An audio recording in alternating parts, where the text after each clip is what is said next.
ay tutukan sa ating mga Bibles. So ito po ang sinasabi sa James chapter 2 verse 14 hanggang 26. What good is it, my brothers, if a man claims to have faith but has no deeds? Can such faith save him?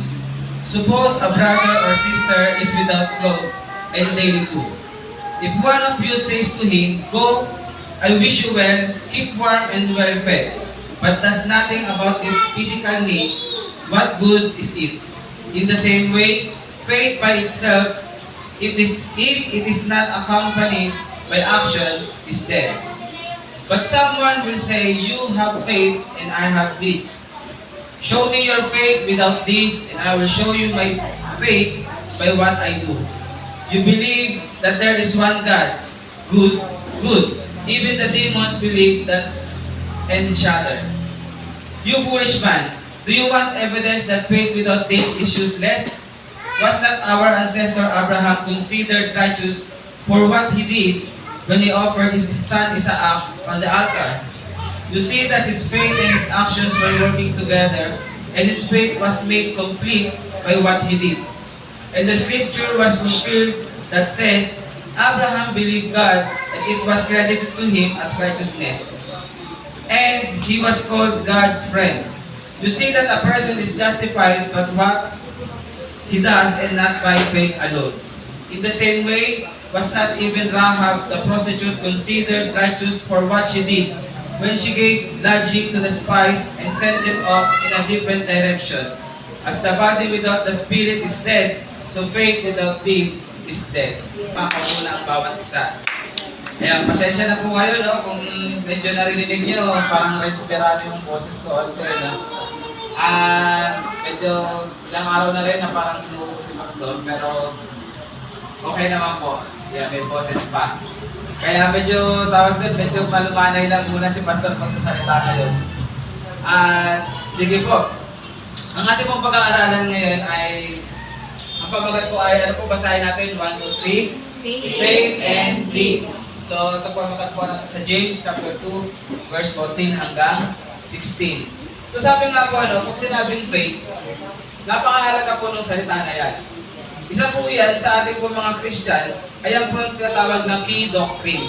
Pag sinabing key doctrine, ayan yung pinaka-sentro. Amen po ba? Kasi kapag sinabing faith, ito yung, tawag doon, ito yung way kung paano ang bawat Kristiyano ay nagkaroon ng kaligtasan. Amen po ba? Amen. Pero po ba itong mga pagsabi na dahil mabait siya, kaya siya naligtas? Wala po. Sabi nga po, tayo ay naligtas dahil sa kabutihang loob ng Lord at dahil sa pananampalataya. Malinaw po ba yun? Ayan. So, sa pag-aaralan natin ngayon, hindi natin didikit ang word na deed, no? Na tayo ay maliligtas dahil sa ating ginawa. Kundi, ating pag-usapan ngayon, bakit nga ba faith and deeds? Sabi nga po, no? Ang isang mananampalataya po, siya po ay naligtas. Ayan. Siya po ay naligtas dahil sa pananampalataya. At ang mananampalataya naman po ay dapat lumakad sa pananampalataya. Amen. Kaya nga sinabi, di ba? We must walk by faith and not by sight. Dahil minsan, ang nakikita mo, hindi naman yun ang final. Amen. Pero kapag may pananampalataya ka, doon mo mararanasan kung ano ang tunay na gagawin ng Panginoon. Yung mga bagay na imposible, nagiging posible. Mga bagay na mahirap, nagiging madali. Amen po. So, kaya napakahalaga ng salitang faith. Sabi nga po, without faith, it is impossible to please God. Kaya nga po, ang bawat mananampalataya, tingin po kayo sa akin, ang bawat mananampalataya na lalapit sa Panginoon, dapat may pananampalataya. Dahil kung lalapit ka sa Panginoon, kahit anong tindi ng panalangin mo, pero walang pananampalataya, sayang lang. Amen. Amen. Huwag kang lalapit sa Panginoon na parang tinitingnan mo siya na parang option lang. Kundi siya na talaga.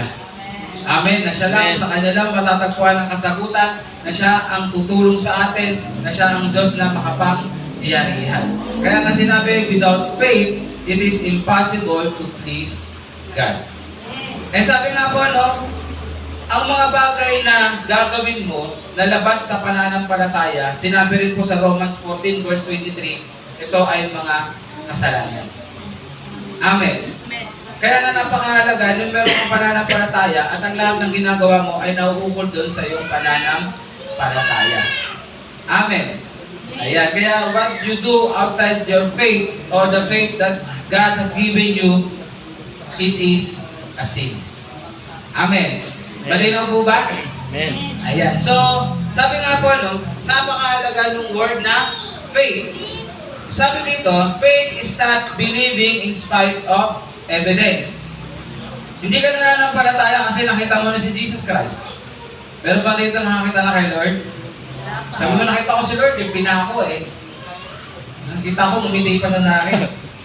Walang ganun. Sabi nga, hindi ka nananampalataya, in spite of evidence. But ito, ang faith, you obey and you believe in spite of consequences.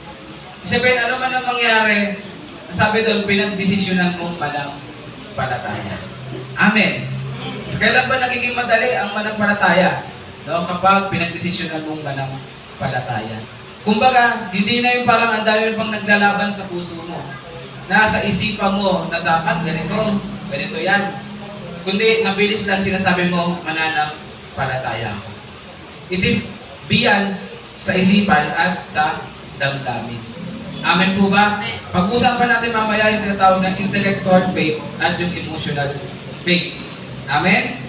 So, kaya nga po sa Hebrews chapter 11, marami tayong mapapasa dyan yung mga tinatawag na heroes of faith. Sabihin niyo po, heroes of faith. Heroes of faith.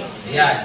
So, ibig sabihin, ba't sila tinawag na heroes of faith? Kasi kapag nabasa mo yung story nila sa Bible, talagang pinanghawakan nila yung kanilang pananampalataya. Kung paano sila nagtagumpay, kung paano hindi sila bumitaw. Iba-iba ng istorya eh. May mga sa paningin ng tao nagtagumpay, may sa paningin ng tao hindi.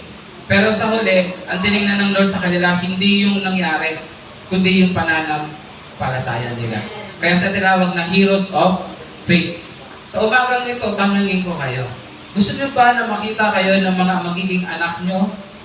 O ng mga magiging mas bata sa inyo ng henerasyon susunod na tinatawag din kayong heroes of faith? Mahina ang amen ah. Tinatawag na legacy. Alam mo, gusto nyo matandaan nyo? Madamot yan. Yung nanay ko na yan. O, palapsan dyan. Ganun ba? O sasabihin nyo na kapag ang nanay ko may problema, nananalangin agad dyan. Amen?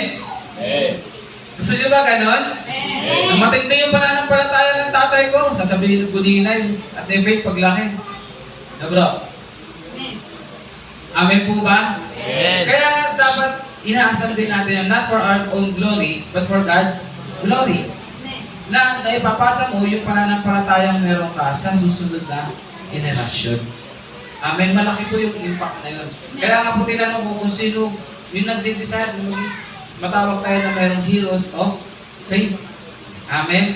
Na maalala tayo ng mga anak natin o ng mga susunod pa na kapag nabanggit ang pangalan na yan, ay grabe ang pananampalataya niya.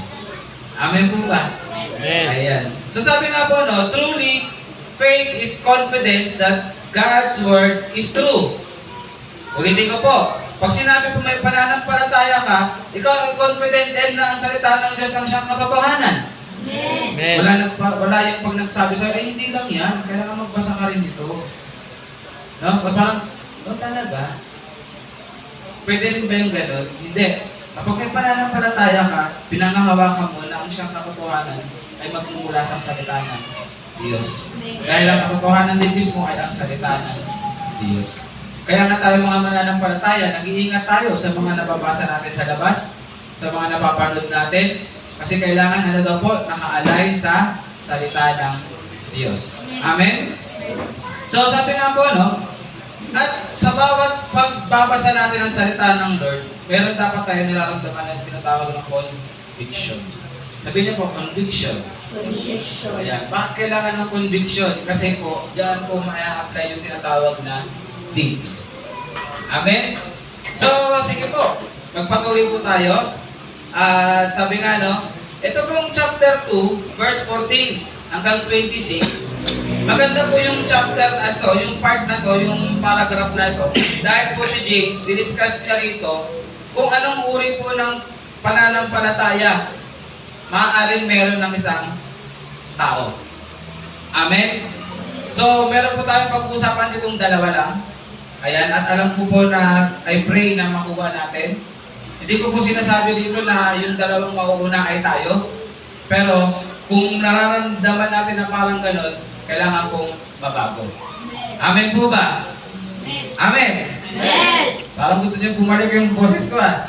Ready na po ba? Amen. Ayan. So, unang bagay po, na nabanggit po dito ay yung mababasa natin sa verse 14 hanggang 17. Basahin ko po muna. Sinabi nito, what good is it, my brothers, if a man claims to have faith but has no deeds? Can such faith save him? Suppose a brother or sister is without clothes and daily food. If one of you says to him, go, I wish you well, keep warm and well fed, but does nothing about his physical needs, what good is it? In the same way, faith by itself, if it is not accompanied by action, is dead. Sabi nyo nga po, dead. Dead. Patay. May nakita na ba kayong patay na tumakbo?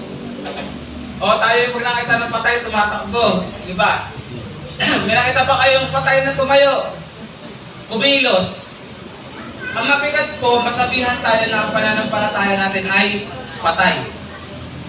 Ang sakit, diba? Masabihan ka nga lang, ay, ang putla mo, parang kang patay na. Diba masasaktan ka? Ay, ang payat mo, parang ang kunti na lang, isang pirma na lang, patay ka na. Amen? Ang sakit nun. Pero mas masakit, na masabihan tayo na ang pananampalataya natin ay patay.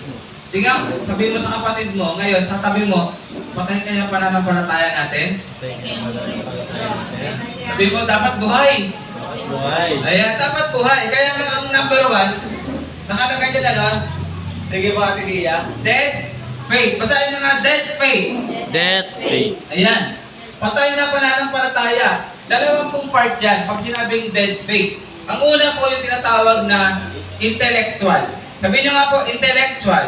Intellect-based faith. Pag sinabing intellect, nasaan po yan? Isip lang. Yan. Maraming matalino. Amen po ba? Maraming marunong. Amen po ba? Pero ang tanong, na-apply po ba? Ayan.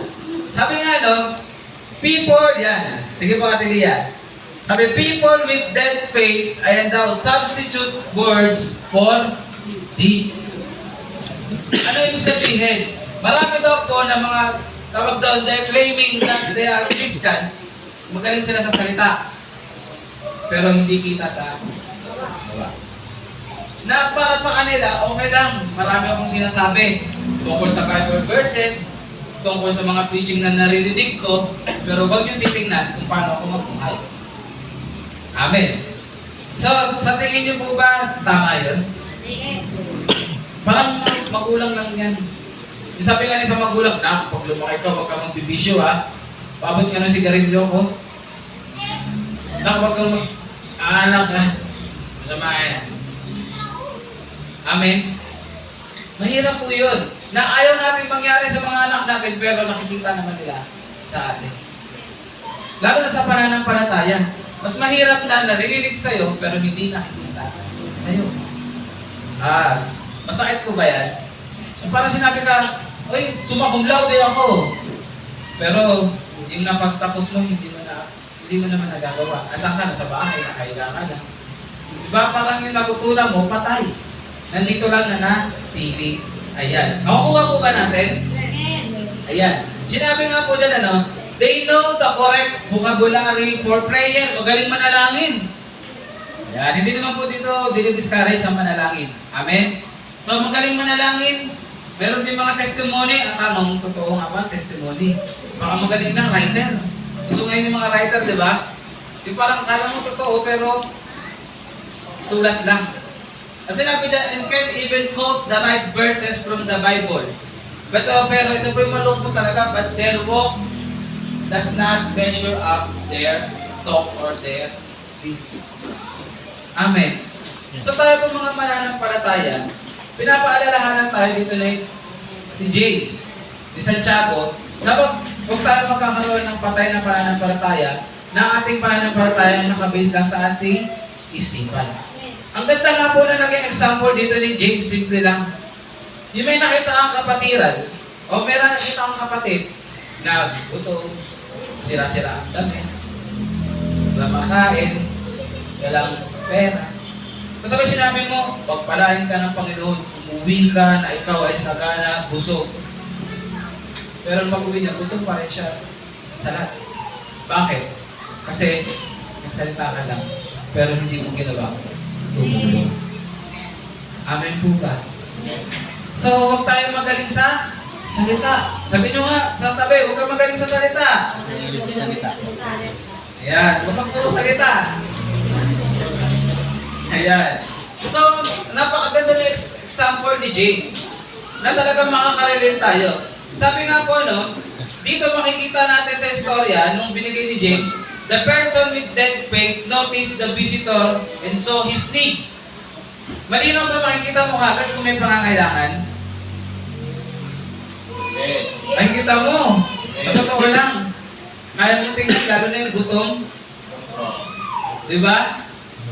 Makikita mo rin sa mukha ng tao kapag may problema, sa totoo lang, kahit nakangiti yan.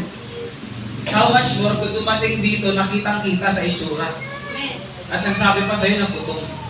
Pero wala kang ginawa. Amin po ba? Simple lang, may apply natin sa iba pang sitwasyon ng ating kapatiran. Ang pinag-uusapan po dito, hindi ibang tao, kundi kapatiran. Then, i-apply na rin natin sa ibang tao. Ngayon, sasabihin natin parang ganito. Kailan ba dumarating na ang pananampalataya ng isang Kristiyano ay parang patay? Sasabihin mo, nakakaawa sila, papunta silang impyerno. Pero, hindi ko naman sinisira. Amen. Amen po ba? Parang tama tayong lahat, Kapul tayong lahat. So, parang nangyayari yung pananampalataya natin, parang nagiging patay. Isa lang po ang ibig sabihin ito na sinasabi niya po Sir James, na kung nakikita mo isang tao, ano man ang sitwasyon niya, gutom man siya, may pangangailangan siya, paano mo i-apply ang faith mo? Hindi lang sa salita. Kaya ngayon, napagiging example ko lagi, di ba? May pangangailangan, pinagpipray mo. Maganda naman, tama naman pinagpipray mo. Pero alam mo, nag-umusap sa iyo ang Lord na ikaw yung gagamitin. Kahit mag-abot ka ng 50 pesos, mag-abot ka ng 20 pesos. O magbigay ka ng pagkain, kahit sa oras lang na yun, pero hindi mo ginawa. Ano daw tawag sa pananampalatayang ganun? Patay. Patay. Amen? Napakasimple lang. So dapat wala tayong pananampalatayang patay na magaling tayo sa salita. Sabi mo, huwag magaling sa salita, sabihin ulit natin. Magaling ang salita. Ayan. Dapat po may gawa. May kasamang gawa. Sabi nga po, alam niyo po ba na as believers, meron po tayong obligasyon na tumulong sa mga nangangailangan. Sinong aware doon? Amen. Diba, tinuturo nga rin sa school sa atin yan So kapag may matandang tatawid, mga estudyante, anong gagawin? Tulungan, alalayan. Amen? So, sa atin din mga mananampalataya, mababasa natin yan, sa Galatians 6 verse 10. Therefore, as we have opportunity, let us do good to all people. Sabi nyo nga po, all people. All people. Pag sinabing all people, yung mabuti lang sa'yo? O pati yung mga naglalagay ng manok. All people. Amen? Pati yung mga nagpaparada ng mga dyan. Always do good. Amen po ba? Kaya nga, mag-iingat tayo sa salita din talaga natin. Kasi ang sinasabi sa atin ng Lord, opportunity to do good. Especially to those who belong to the family of believers. Sa pamilya po ng mga mananampalataya. We have obligations to help and meet the needs of people. Amen po. Kaya nga po dito sa atin, FCC San Jose, isa rin po sa prayer ko ay dumating din pa yung time na makapag-tawag yun sa mga bata, feeding program. makagawa din tayo ng gano'n. Hindi para makilala tayo, kundi kasama kasi yun sa part na dapat ginagawa natin. Then at the same time, nakakapag-mission din tayo doon. Amen po ba? Kasi yung mga magulang, yun ang aabutin. Then at the same time, yung mga bata, napapakain. Amen? Gusto niyo ba yun? Amen. Mag-pray natin yun, ano? So sabi nga po, no, to help a person in need is an expression of love. So sabi nga, di ba? Kung may Diyos ka, may pag-ibig ka. So, kapag ikaw ay magaling na sa salita pero wala kang gawa, parang wala kang pag-ibig. So sabi rin dito, and faith works by love. Tandaan natin yan, na pananampalataya, driven din yan ng pag-ibig. Amen? So, the Apostle John, sinabi rin ng Apostle John, in-emphasize din ni Apostle John yan sa 1 John 3:17 hanggang 18. Sabi dito, if anyone has material possessions, sino dito may material possessions? Parang wala kayong gamit Ulit. If anyone has material possessions, ayaw pakita, taas kamay, yung may material possessions. Yan. And sees his brother in need, but has no pity on him, how can the love of God be in him? Kaya nga po, salamat, may nagpapahiram ng initan ng tubig. Amen. Kasi init talaga ng kape yung mga kapatiran. Yan. So sabi dito, dear children, let us not love with words or tongue, but with actions and truth. Sabihin nyo nga po, huwag tayo magmahal sa salita lang. Si Banis lang nakarinig. Tingin dito, focus. Sayang ang salita ng Lord. Yung hayaang disturb kayo ng kalaban. Amen? So sabihin niyo po, huwag tayo magmahal sa salita lang. Huwag tayo magmahal sa salita lang. Gawin natin ito. Gawin natin ito. Gawin natin ito. Yan. Kaya kasi namin, dear children, let us not love with words or tongue. Kaya sa mga mandiligo, mag-ingat kayo. Matamis ang salita. Hindi magkakalo ang kamay mo. Ako maghuhugas at paglalaba. Ang paa mo, bubuhatin kita kapag mayroong putik. Amen? Kahit kailan hindi ka magugutom. Kasi araw-araw kang palang gutom. Ang kamay mo hindi na magkakalo kasi puputulin na sa sobrang pagod. Na? Hindi magandang matamis ang salita, pero hindi nakikita sa Ganon din ang pananampalataya na magaling sa salita ay hindi maganda, lalo hindi nakikita sa gawa. Amen po ba? Sino ditong buhay ang pananampalataya? Amen. Dapat buhay, huwag patay. Amen po ba? Kaya huwag lang magaling sa isip. Huwag lang intellectual. Kung magaling kang manalangin, marami kang verse na alam, i-apply natin kapatid. Amen po ba? At ang pinakasimpleng example, simple lang yun, tumulong tayo. Amen. Ano pa ba? Lalo na yung mga nakatid ng retreat, taas kamay mga nakatid ng retreat. Marami ba kayo natutunan? Amen. Nagawa ba? Amen. Kasi kung hindi nagawa, tawag doon patay na pananampalataya. Amen po ba? Ayan. So, may natututunan po ba? Sabi nga po, no? Therefore, any declaration of faith that does not result in changed life. Ano man daw ang nagde-declare ng kanilang pananampalataya pero hindi nakikita ang resulta na may pagbabago sa buhay at hindi nakakagawa ng mabuting bagay, ang tawag daw po dito ay false faith. Amen. Kaya nga sabi, magbabago na ako. Magbabago na ako. Tanong nung sinakausap mo, kailan? Nabanggit mo na yan last year. At monthly, take note, monthly, sinulat ko pa. Pero sabi mo, Amen? We are not being discouraged. Ibig sabihin, kung nabanggit mo yan, nabitawan mo salita na yan, gawin mo. Sige, pagkakataon mo na, sabihin mo sa katabi mo ngayon, gawin mo. Gawin mo. Yun, pamidiin yung iba. Gawin mo. Gawin mong buhay ang pananampalataya mo. Huwag ka mag-alala, tutulungan ka ng Panginoon at hindi ka kinukundil ng Panginoon. Kaya mo narinig ito ngayon kasi gusto ng Lord maging buhay ang pananampalataya mo. Kaya kung sinasabi mo, magpe-pray na ako, mag-pray ka. Amen? Devotion ako, mag-devotion ka. Hindi na ako a-absent sa church, huwag ka nang umabsent. Amen. Amen? Amen. Ulan si ate dyan. Ayun yun eh. Sabi mo, magtatapat na ako sa pagbibigay, magbigay ka. Mahalin mo ang Lord. Mahalin mo ang Lord. Simulan mo. Amen. Hindi ka uusad agad, hindi ka umahakbang. Yes. Amen. Kaya nga kapag nakatayo ka lang dito, ang ganda dun. Parang ang patay, di ba? Ang ganda dun. Eh, pwede ka namang lumakad. Pwede kang umakbang. Ang isang buhay, kaya umakbang papunta dun. Amen po ba? Amen. How much more ang buhay na kasama ang Panginoon? Mas mararating mo yan. Ano man ang nakaharap. Pero anong kailangan gawin? Umakbang ka. Tungo, parang ano to ha, tungo sa pagbabago. Kaya parang iboto niyo po ako sa Pero yun talaga eh. Kaya ngayon yung ginagamit nila eh. Kaso kadamihan, ang galing na salita. Pag nakaupo na, kulang sa gawa. Ang Kristiyano, huwag dapat. Amen po ba? Amen. Ayan. So, marami po ba natututunan? Amen. So, dapat po ang isang Kristiyano, kung gaano niya kaalam ang salita, gano'n niya rin alam gawin ito. Amen. Amen.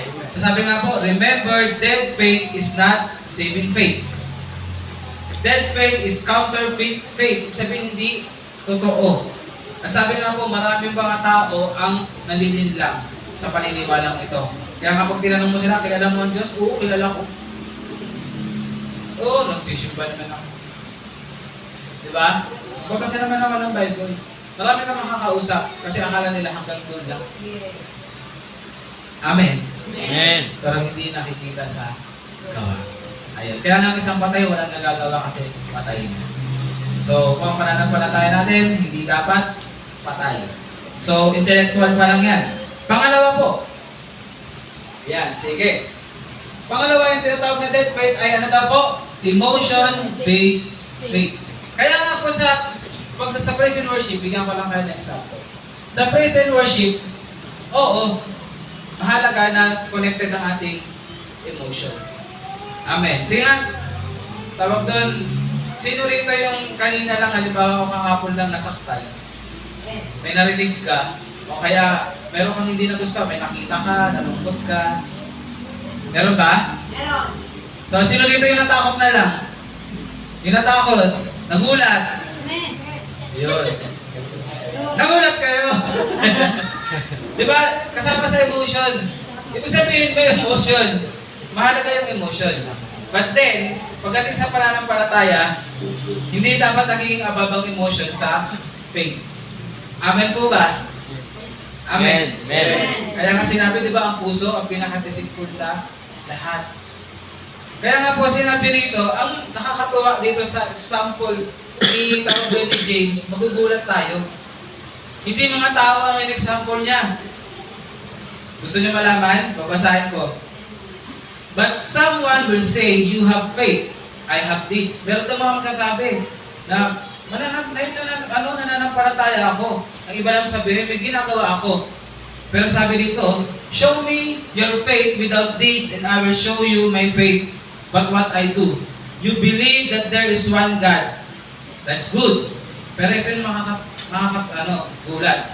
Sabi niya, even the demons believe that and shudder or tremble.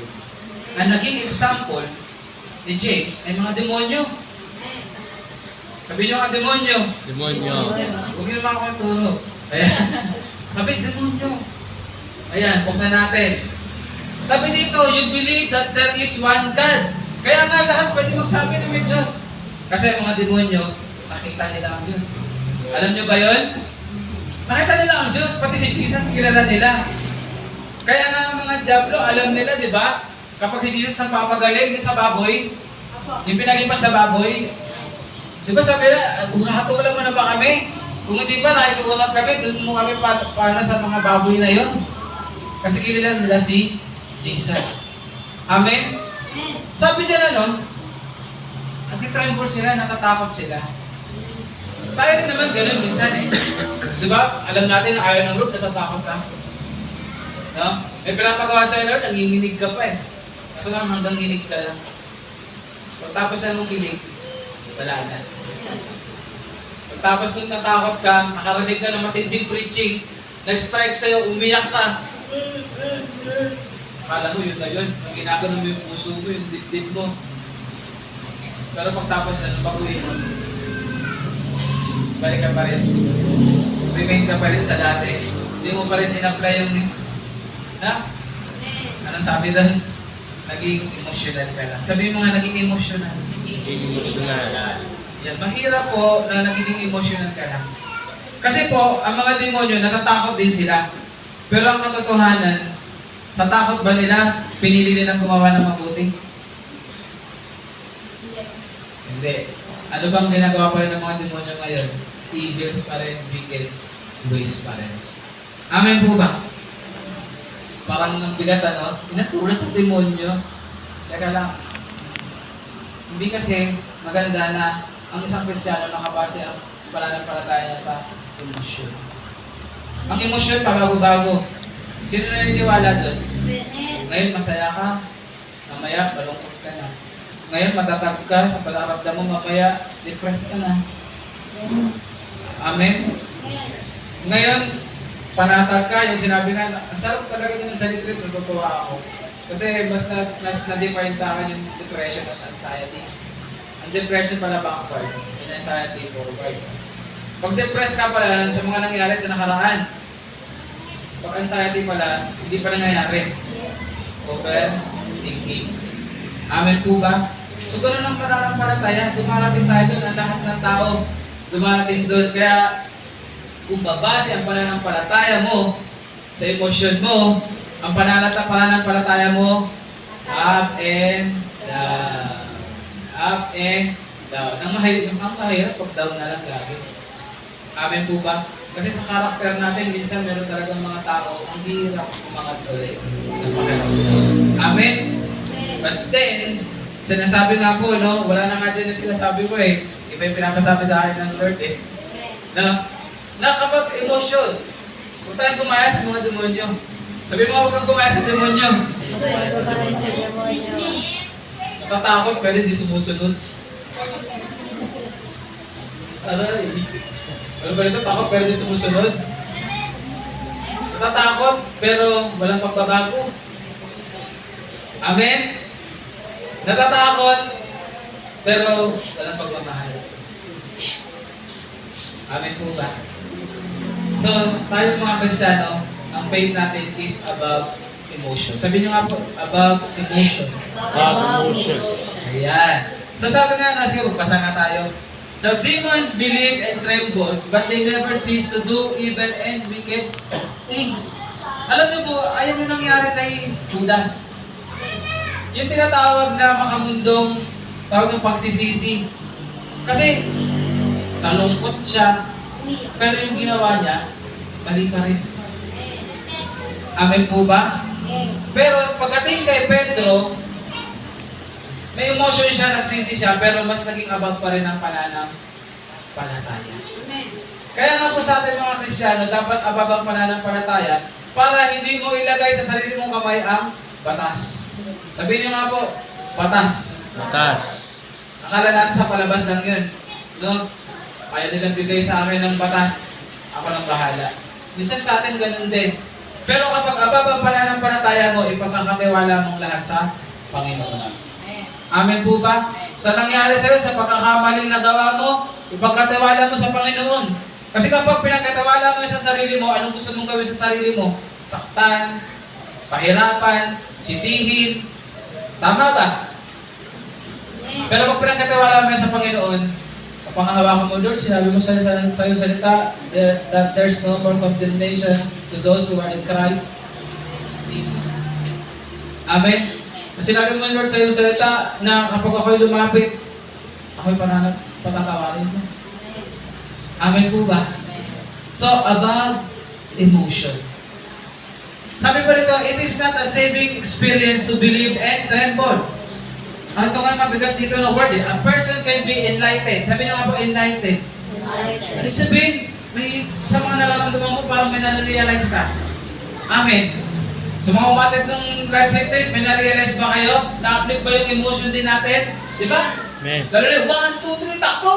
Takbo naman tayo. Pagdating sarap, iyak. Di ba? Pero, Wala pala sinabing takbo doon pala yun sa ano. Sabi lang pala, lapit dito, pero may 1, 2, 3 din. Si Pastor Emil kasi, alala ko. So sabi ko naman na-enlighten ka. Pero hindi daw lahat ng tao na-enlighten sa isipan o sa puso, na-start sa puso, ay hindi pwedeng, ay pwede rin pala silang naliligaw pa rin. Kasi hanggang dun lang.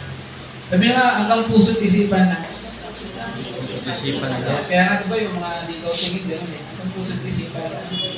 Kaya meron pa rin itong ligaw tingin. Sa mga dalagang binata lang yun na, sa mga kasama wala na. Huwag yung sabihin, may asawa na kasi wag ganun. Kaya nga sinabi po rito, true saving faith involves something more, something that can be seen and recognized. Amen po ba? Ayan. Hindi ko na kung nasulat ko rito. Ay sige, sa pangalawa na to. Pangalawa na tayo. So yung una, ano tawag? Dead faith. Ano yung napapailalim sa dead faith? Una? Intellectual. Pangalawa? Emotion. Ibig sabihin sa dalawang ito, walang kasamang ano daw? Gawa. Amen? Sabihin, walang pagbabago, walang pagtulong, walang pagsunod. Malinaw po ba? Amen. Alam ko naman sa FCC San Jose ay hindi ganon. Amen. Amen? Amen. Ayan. Sige. Kaya punta tayo ngayon sa pangalawa na gusto ni James na dapat meron tayo. The kind of faith a person must possess. Basahin nga natin. Dynamic faith. So pag sinabing dynamic, parang word dynamite. Amen? Sumasabog. Ayan. Malawak ang nararating. Ang patay ba, malawak ang nararating? Walang nararating. Pag iniwan mo dyan, dyan lang yan. Kaya nga ang buhay, iwan mo dyan. Mamaya wala na dyan. Mamaya nandun na sa kapitbahay. Nagkipag-usap. Ayan, nagsishare. Hindi na magmarites. Amen? Ayan. So sabi nito, basahin natin, James 2:22-26. Ayan. Sabi nito, you foolish man, do you want evidence that faith without deeds is useless? Ayan. Was not our ancestor Abraham considered righteous for what he did when he offered his son Isaac on the altar? You see that his faith and his actions were working together, and his faith was made complete by what he did. And the scripture was also fulfilled that says, Abraham believed God, and it was credited to him as righteousness. And he was called God's friend. Sabihin niyo nga po, God's friend. God's friend. You see that a person is justified by what he does and not by faith alone. Sabihin niyo po, not by faith alone. Not by faith alone. So in the same way, was not even Rahab the prostitute considered righteous for what she did when she gave lodging to the spies and sent them off in a different direction? As the body without the spirit is dead, so faith without deed is dead. So sabi po, dynamic faith, this kind of faith is real. Faith that has power. Sabi niyo nga po, real. Hey. Hindi ko na sisigaw, power. Power. Kasi yun, sinigaw ni Pastor Alvin, isig lahat eh. Power. No? Faith that results in, ano daw po? Change life. May pagbabago buhay. Sabi niyo, pagbabago buhay. Buhay. Ano yan sa ating po-Kristiyano, ang tawag dyan? Christ likeness. Nagiging kamukha ka ni Lord. Yan. Hindi yung kamukha kasi wala man nakita sa kanya. Sabi yung mga gawa mo. Yung dawin na tawag doon, magmahal ka sa kapwa mo. Amen, sa dawin ng pag-iisip mo, ng damdamin mo. No? Sabi pa niya na dynamic faith is based on ano daw po? God's Word. And it involves the whole man. Ang buong ikaw. Sabi ko sa sarili mo, ang buong ako. Ang buong ako. Hindi yung isipan mo lang, hindi yung damdamin mo lang, kundi buong ikaw. Amen. Malinaw po ba? Amen. So sabi niya, ano, dead faith touches only the intellect and emotions, but dynamic faith involves the will. Sino po nakakaintindi din yung salitang will? Hindi po yan si Kuya Will. Yan o, will. Ibig sabihin yung kagustuhan mo. Amen? Yung kagustuhan mo. Yung pagtawag doon, yung tinatawag mo na pagpapasya mo. Saan nga ba bumagsak si Adan at si Eva? Sa pagpapasya. Bakit? Kasi meron sila tinatawag na free will. Sabihin niyo po, free will. Free will. As Christians, hanggang ngayon meron tayong free will. Amen? Kaso nga lang, yung will nyo na yun, depende yun. Yung magiging consequences, sa magiging decision mo. Kaya nga po, pag sinabing dynamic faith, it involves the will. Ibig sabihin yung kagustuhan mo, nagagawin mo ito. Hindi lang na iniisip kong gawin ko, igising ako ng maaga. Pero pagdating ng maaga, tulog ka pa rin. Love na love ko talaga si Lord. Pero hanggang doon lang. Wala kang magawa. Kaya nga po sinabi, ang dynamic faith, kakaiba. Nandito po pala si Spider-Man. Ayan. Ayan. The mind understand the truth. Ano daw po? Sino po nakakaintindi ng katotohanan? Ang utak. The heart desires the truth. Ano yung part sa atin nagkakaroon ng desire? Puso. But then, ang will acts upon the truth. Ibig sabihin, yung naintindihan mo katotohanan, yung naramdaman mo, yung desire mo na katotohanan, yung will, ayan ang magpapatakbo sa'yo na gawin ang katotohanan at apply ang katotohanan. Amen po ba? Kaya nga po, ang totoong pananampalataya, ang dynamic faith, nag-release ito sa action. Amen po ba? Amen. Ang isang pananampalataya na walang gawa, patay. Amen. Kasi ang taong gumagalaw, yun lang ang buhay. Amen po ba? Amen. Sige, pasok tayo doon sa dalawang example. Una, sino daw po? Si Abraham. Sino nakakilala kay Father Abraham? Sinong anak ni Abraham? Isaac? Yan, hindi ba si Jacob? Sino? Si Abraham ba yung pumunta sa arko? Sino yan? Ayan, galing. Ayan, kaya tuloy may nagsabi, ilan daw yung pinapasok ni Moises sa arko?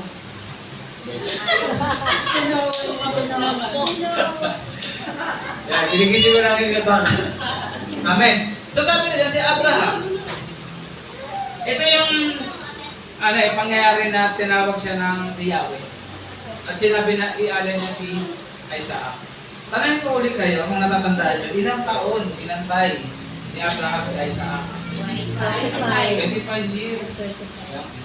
At itong time naman na ihahandog. Hiniling ni Yahweh na ihandog si Isaac. Hindi talaga alam kung ilang taon siya. No? Pwede daw kasing 14, pwede mas matanda pa. Pero ano man ang sitwasyon doon, ang katotohanan bilang ama, na inantay mo ng 25 years, madali ba?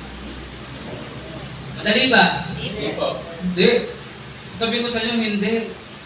Hirapin nga lang yung anak mo, para namimiss mo na. How much more, iaalay. Kung sinabi ka sige iaalay ng time na yun, makatayin mo. Kasi may blood sacrifice. Pero sa pangyayaring ito, makikita natin dito, sa James, sinabi ito 2:21-23, kung ano yung nangyari. Sabi nito, was not our father Abraham considered righteous for what he did?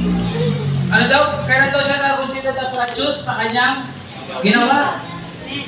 Hindi sa kanya naisip, hindi sa kanya naintindihan, hindi sa kanya naramdaman. Ano daw? Sa kanyang ginawa.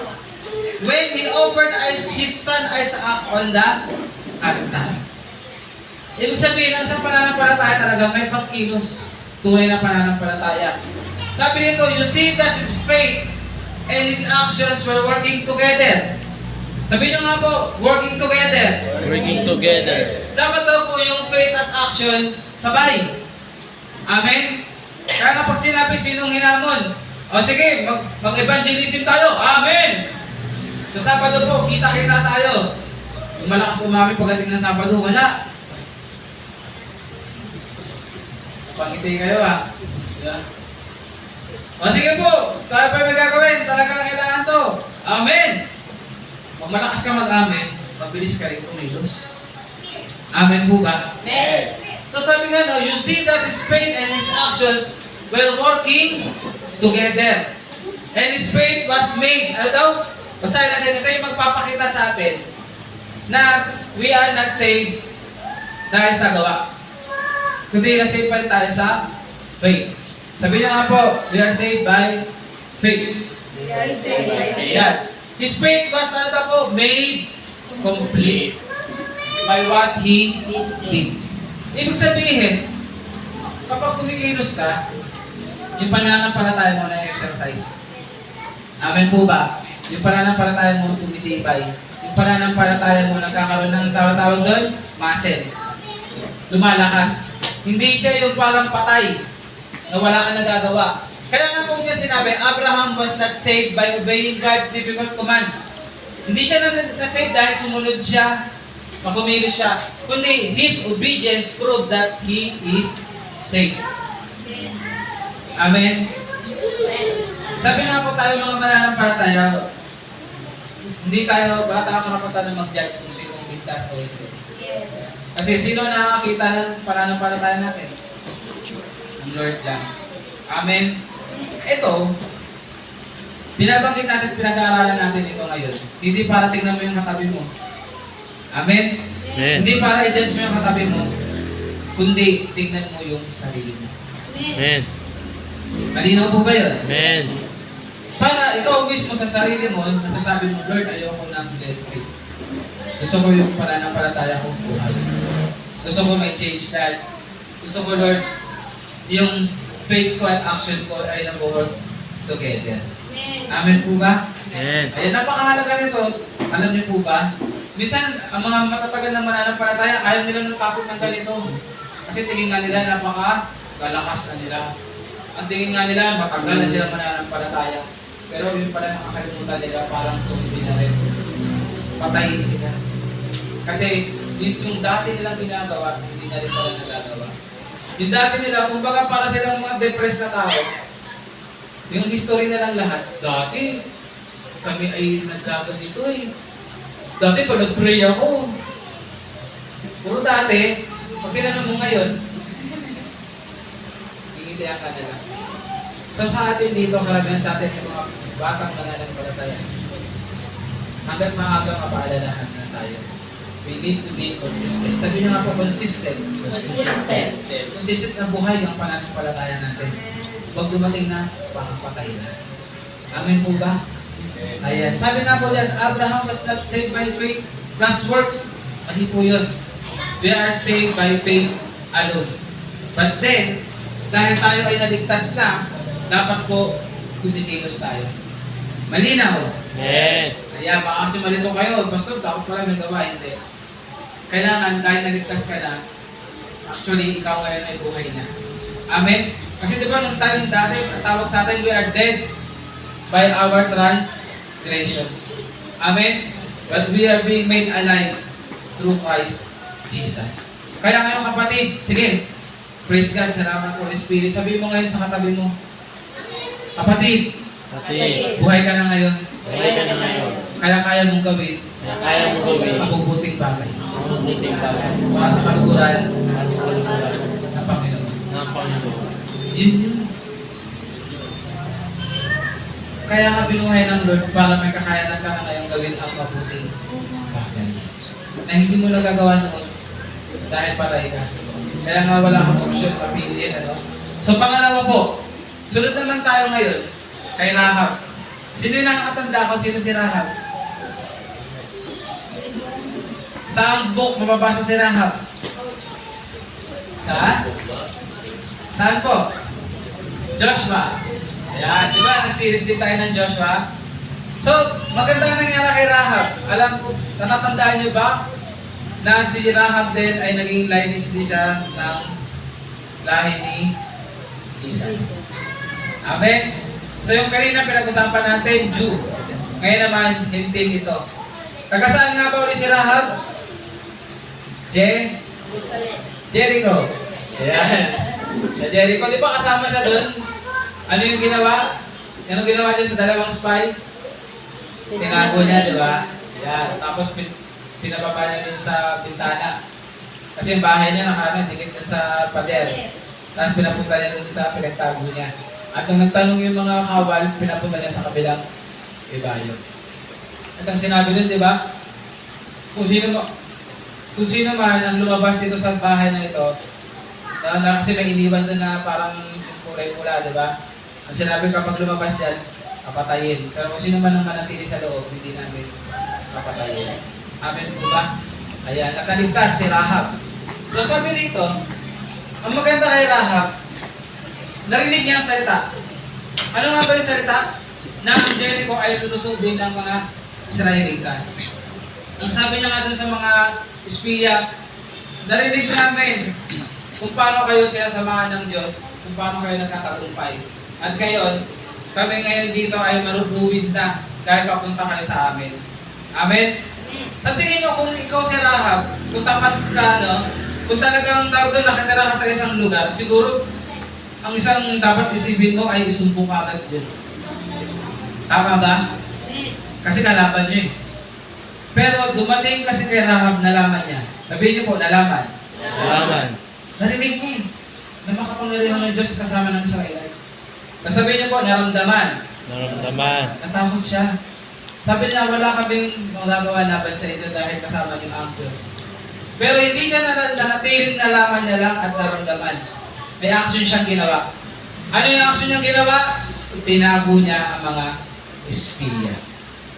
Amen? Sa tingin niyo po, kung nalaman niya at naramdaman at hindi niya tinago, naligtas kaya si Rahab? Hindi.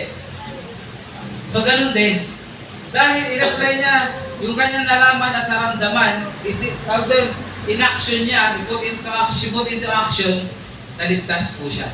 Sabi nga dyan, she responded with her mind and her emotions, but she also responded with her, ano daw? Will. Will na naman.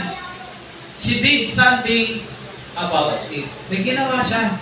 Kaya kapatid, kung ano yung narinig mo, nararamdaman mo, kailangan you need to do something about it. May gagawin kang hakbang. Amen po? Amen. Amen. Gusto ko narinig ang amin nyo. Bakit? Mahirap pa ganun, parang inihili kayo niya. Ayan ano? So sabi nito, ang maganda pa kay Rahab, she risked her own life. Grabe, buhay niya yung niris niya para lang ma-protect yung dalawang spy. Alam niyo po ba yun? Kasi pwede pag nahuli siya, ano gawin sa kanya? Patayin din. At hindi lang yun. Niris siya pa rin yung buhay niya. Bakit? Kasi sinare niya actually yung good news sa kapamilya niya. Eh, hindi mo naman alam kung sino sa kapamilya mo yung maniniwala. Amen po ba? Hindi mo naman kung sino alam sa pamilya mo ang tutugon. Pero, sinare niya pa rin. At ang sinabi ko sa istorya, siya at ang kanyang pamilya ay naligtas. So mga kapatid, sa mga kapatid nyo ngayon, sa kapamilya nyo, hindi natin alam kung sino makikinig. Amen? Hindi nyo alam kung sino tutugon. Pero, tulad ni Rahab, i-share mo pa rin ang good news.